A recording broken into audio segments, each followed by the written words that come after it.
Afternoon, everyone. Thank you for coming today. I apologize for the delay.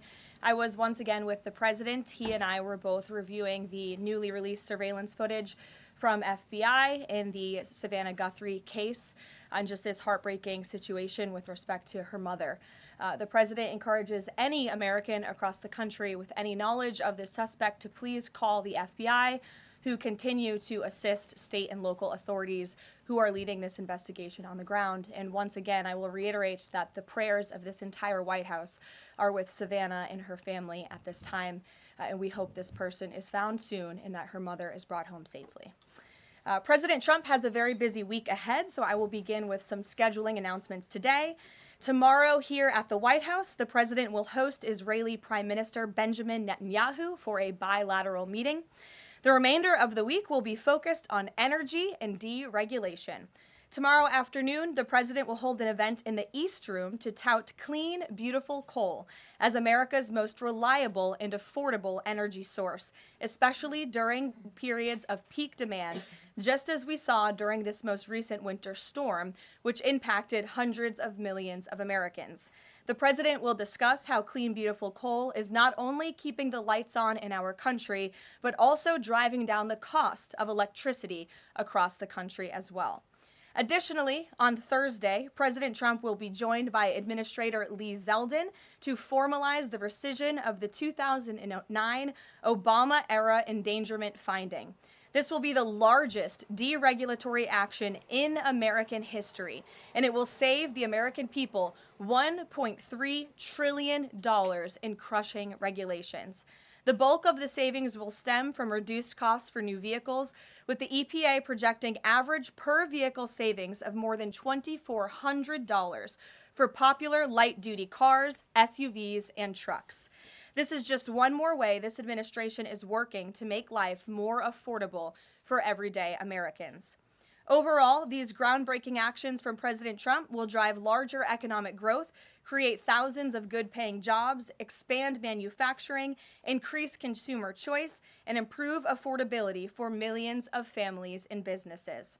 Finally, on Friday, President Trump and First Lady Melania Trump will travel to Fort Bragg in the great state of North Carolina to meet with military families and the heroic members of our special forces who carried out the successful Operation Absolute Resolve in Venezuela and helped bring narco-terrorist Nicolas Maduro to justice. I know the President and First Lady are both greatly looking forward to this visit. Also, the First Lady will celebrate Valentine's Day at the Children's Inn at the National Institute of Health tomorrow, with children, families, and NIH staff involved in clinical trials. In other news this week, thanks to President Trump signing the largest middle-class tax cut in history, this is shaping up to be the biggest tax refund season ever, and we are in it now. President Trump and Republicans fundamentally believe that Americans deserve to keep more of their hard-earned money, not less, which is why he fought so hard to deliver this long overdue relief. From no tax on tips, overtime, or Social Security, to auto loan interest deductions on new American-made vehicles, plus increases to the standard deduction and child tax credit, more money is flowing back into the pockets of hardworking Americans. We're already hearing from everyday Americans across the country who are reporting substantial tax savings thanks to the Working Families Tax Cut, which every single Democrat in Congress voted against. AMAC, which represents millions of Americans, has heard directly from more than their 1,000 members already about how the Trump tax cuts are easing cost of living concerns. I wanted to share a few of those powerful responses with you today. This one comes from Dean and Wendy in Wisconsin, who said, quote, "Instead of paying out $3,700 last year, we got back $2,500 in refunds this year. This is huge for our family." Steve from California said, quote, "The new senior citizen deduction is a tremendous relief and has given us peace of mind and the freedom to truly enjoy the retirement years we worked so hard for." Eric from Nevada said, "As a senior, no tax on Social Security helps me tremendously. The no tax on tips helps my daughter-in-law as a waitress. The no tax on overtime helps my son, who works constantly. Our family savings from the One Big Beautiful Bill could total even more than $5,000. We love the Trump tax cuts." These are just a few positive examples of the everyday Americans that President Trump's tax cuts are uplifting. We'd love to hear more from the American people across the country who are benefiting from the working families' tax cuts. The White House is also pleased to share that parents across the country can now officially apply to open a Trump account for their child. In order to apply, parents can visit trumpaccounts.gov and fill out the IRS Form 4547. These Trump accounts are special investment accounts aimed at providing American children with a jump start on building wealth for life. They have all the tax advantages as a traditional IRA account, but are specifically tailored to build wealth the moment a child is born. Thanks to President Trump, every child born between January 1st, 2025 and December 31st, 2028 is eligible to receive $1,000 from the U.S. Treasury to fund their account. Parents, guardians, and even nonprofits can then contribute up to $5,000 per year. Employers can also contribute up to $2,500 per year per employee. President Trump believes there is no better investment than investing in our nation's children. If you are a parent who maximizes contributions to your child's Trump account, its projected value could reach nearly $1.1 million by the time your child turns 28 years old, based on average historical stock market returns. Safe to say, the Trump accounts will give a substantial head start to position the next generation for a brighter future. And with the stock market exploding under President Trump's pro-growth policies, there has never been a better time to sign up for an investment account like this. The Dow Jones just shattered 50,000 for the first time ever on Friday, and the S&P 500 and the NASDAQ continue smashing record after record. So with President Trump in charge, Americans' 401ks and retirement savings are booming once again, and these new Trump accounts for America's kids will boom too. So with that, once again, every parent should go to trumpaccounts.gov today, and I'm going to put it on my own personal to-do list to sign up for one as well. With that, I will take your questions. Caroline Downey from the National Review is here. Thank you for being here, and why don't you kick us off? Thank you for having me. On the criticism that immigration enforcement has become arbitrary or not particularly prioritizing, Democrats have been circulating this statistic that only 14% of illegal aliens arrested under this administration are violent criminals, but we know that in deep blue cities with progressive district attorneys, it's common to plead down serious violent crimes into less serious offenses, which could be distorting those numbers. So given that backdrop, does the administration still stand by the messaging that you're targeting the worst of the worst, and does this prevailing narrative tell the whole story? Well, thank you for bringing this up, Caroline. I've seen this CBS report floating around. There's a lot of liberal talking heads and pundits and Democrat elected politicians who think that this single story and these statistics and the way they are painted is somehow a shot at this administration. It is not, and let me correct the record. Number one, the Trump administration has been clear from day one that any illegal alien present in this country is subject to deportation. However, the priority, of course, is going after the convicted criminals, the worst of the worst, the murderers, the pedophiles, the rapists in this country. Interestingly, in the CBS story, what the Democrat talking heads on television are not saying is this line. Nearly 60% of ICE arrestees over the past year had criminal charges or convictions. And among that population, the majority of the criminal charges or convictions are for nonviolent crimes. Oh, well, what are nonviolent crimes, you ask? This has coincided with what DHS has been saying all along, that approximately 70% of illegal aliens arrested under President Trump have pending criminal charges and or prior convictions. And these so-called nonviolent crimes, drug trafficking, distribution of child porn, burglary, fraud, DUI, embezzlement, solicitation of a minor, and human smuggling, just to name a few. So just because a crime is not violent in nature doesn't mean that crime is victimless. And I can guarantee every single person who is out there on television right now pointing to these statistics that were taken out of context by CBS News would not want an illegal alien convicted of the distribution of child porn or fraud or DUI living in your community. So the Trump administration will continue our focus on deporting all illegal aliens present in our country with a focus on the worst of the worst criminals. Thank you for being here. Gabe. Caroline, thank you. And thank you for the update on our colleague Savannah Guthrie's mother. Is there anything more you can share? You said the president was reviewing that surveillance footage. What was his initial reaction when seeing those disturbing images? And does he believe that that suspect acted alone?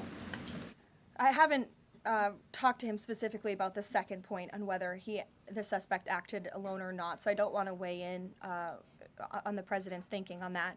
His initial reaction, of course, as all Americans, is just pure disgust.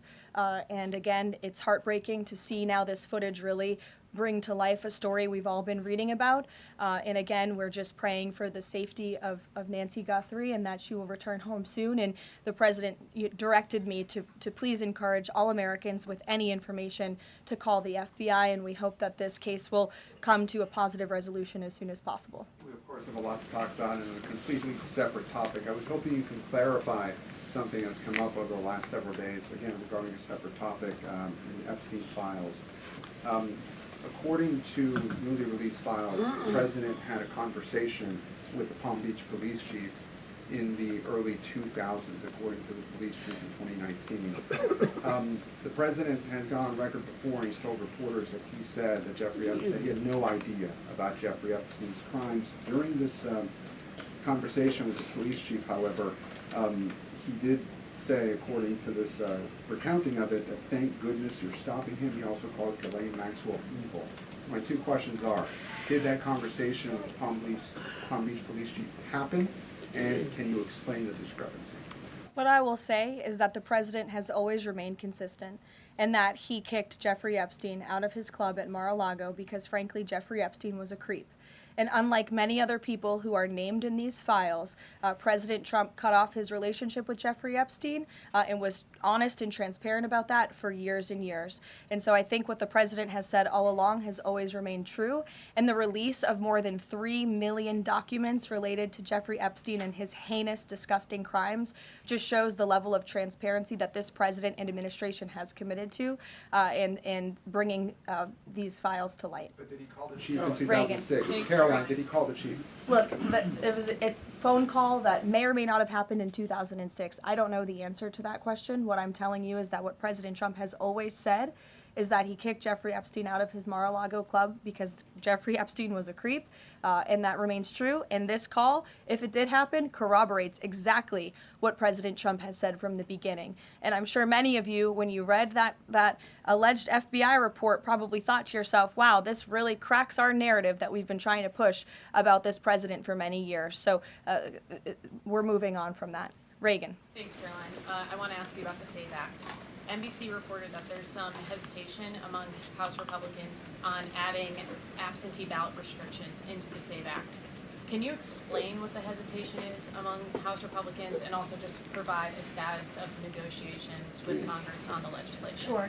I can't speak for House Republicans, Reagan. I can obviously speak for the president, who is quite possibly the strongest supporter of the Save America Act, which, as you know, would require proof of citizenship to register to vote. It would require proof of identification, a photo identification before casting a ballot. And it would also ensure that there are exceptions made. I think that's what you're alluding to with these conversations with House Republicans for reasonable requests, of course, for our military, for individuals who are disabled and cannot make it to the polls. Those are reasonable, common sense things that I believe House Republicans are discussing amongst themselves. But as for the president, he's been very clear. He wants House Republicans and Democrats, too, if they were politically wise, to pass this legislation, for the Senate to pass it, to send it to the president's desk so it can be signed into law. Follow-up. I'm wondering when the last time the president spoke to Leader Thune was, and if he discussed using the standing filibuster to pass legislation. The president has given his position on the standing filibuster. As for his most recent conversation with Leader Thune, frankly, I'm not sure. I do know they speak very frequently. The president's in constant communication with both Leader Thune and the House Speaker, Mike Johnson. Stephen, I see we switched up our seating chart. Your direct line of sight now. Congratulations. Correspondents Association for recognizing the New York Post's reach. I've got two questions for you, one about the Guthrie case and then another about infrastructure. On the Guthrie case, does President Trump have a warning to the culprits here about what would happen to them, what federal consequences they would face if they do not release Nancy Guthrie unharmed? I think anyone who was involved in this depraved crime, this abduction, of course, we want to be seen held to the fullest extent of the law possible. And on infrastructure, can you explain why President Trump asked Chuck Schumer to help him rename Penn Station and Dulles Airport after himself? Why is he interested in having his name on those two buildings? And why are the Gateway Tunnel funds the proper point of pressure to get that to happen? To your first question about the renaming, why not? It was something the president floated in his conversation with Chuck Schumer. As for the funding, the president has addressed that separately himself. Danny. Thanks. Today, the vice president's account posted and then deleted a tweet about the Armenian genocide. And then last week, President Trump's Truth Social account posted and then deleted a racist video about the Obamas. And the White House again blamed that on a staffer. I wanted to ask you, does the White House have a social media problem at the moment? Do you have an auto-posting problem that's leading to these mistakes? No. As for the Armenian tweet that you're referring to, I would just refer you back to the White House's message that was issued on Armenian Remembrance Day, and there's been no change of policy at this time. Mary? Thanks, Caroline. When the president goes to Beijing in the spring, does he have plans to try and advocate on behalf of Jimmy Lai, who was just sentenced to 20 years yesterday? This is something I've heard the president advocate for both publicly and privately. I had the honor of being in that meeting with President Trump and President Xi in South Korea that took place, and this was brought up by the president himself. It is important to him, and he looks forward to visiting China in April. Go ahead. Thanks, Caroline. So some Republican lawmakers from Nebraska have said they're worried that the Argentinian beef executive order will sideline some American ranchers. How will the Trump administration make sure prices go down for consumers without harming those ranchers? Of course. Well, both things can happen at the same time. That's the president's belief. He wants to see prices come down. In fact, I just overheard him on the phone with Secretary Rollins. They were talking about something different, but he's always saying we got to make sure that prices continue to come down. As you know, Secretary Rollins successfully did that with respect to egg prices. Beef prices are coming down slightly, and the president wants to see that continue. He believes that a minor import to the country with cattle might be a short-term solution with respect to bringing down prices, but of course protecting our American cattle and rancher industry is a priority for the president, and he's in touch with those stakeholders. We've had them here at the White House a few times in recent months to discuss this issue directly. John. Thanks a lot, Caroline. Yesterday, the president on social media threatened to block the new Gordie Howe Bridge, which would connect Detroit to Canada. This is a bridge that was fully paid for by Canada. It used American labor to construct it. It used American steel to construct that bridge. The president in 2017 was actually in favor of this bridge, part of a joint statement that he put out when he met with the Canadian Prime Minister. Why has the president changed his mind as it relates to this bridge? I think the president was very clear and direct in his truth, John, but just to reiterate, the fact that Canada will control what crosses the Gordie Howe Bridge and owns the land on both sides is unacceptable to the president. It's also unacceptable that more of this bridge isn't being built with more American-made materials, even more so than what President Barack Obama committed to with the Canadians at the time, at the start of the project.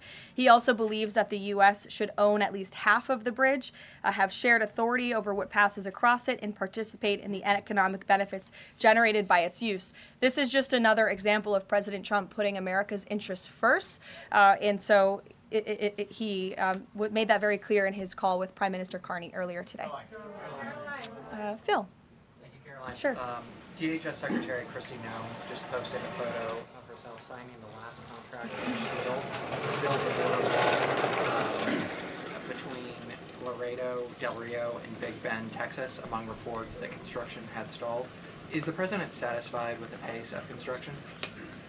The president wants to make sure that the full border wall is built as quickly as possible, of course. I know this is a priority for him dating back to 2016, and so absolutely he wants to ensure that the border wall is built under budget and ahead of schedule is how President Trump likes to view building projects, and that includes the border wall. Satisfied with the pace of construction thus far?